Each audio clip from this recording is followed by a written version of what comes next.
So Jesus is walking to the disciples on the water. And the disciples are in a boat. And that boat is going against the storm and the winds and the waves and all the things that surround it. And it looks like, really, the boat is going to sink. And the disciples see a figure, a familiar figure out on the water.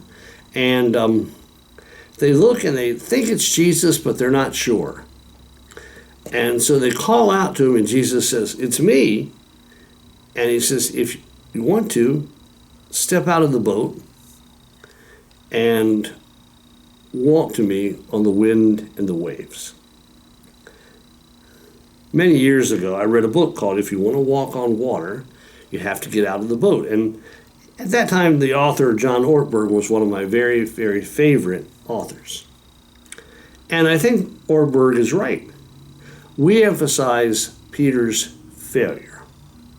The fact that the text tells us that he took his eyes off of Jesus, and when he took his eyes off of Jesus and looked at the waves and the wind and the sea foam, he began to sink.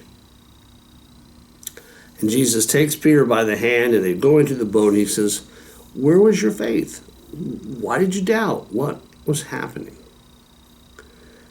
But the point is this: do you know anybody other than Peter and Jesus who walked on water?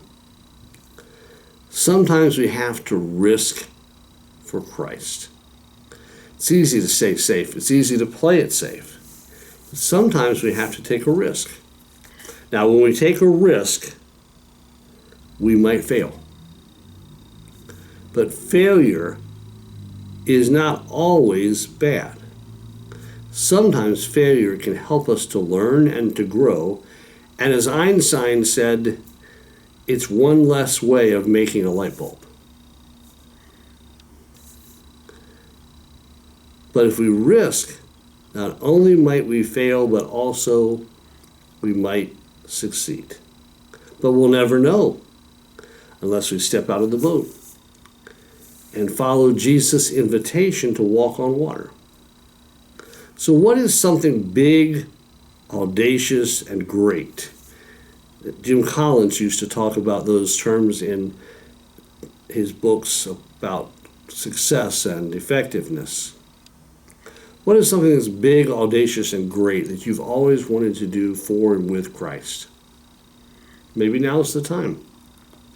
But to do it, you've got to step out of the boat.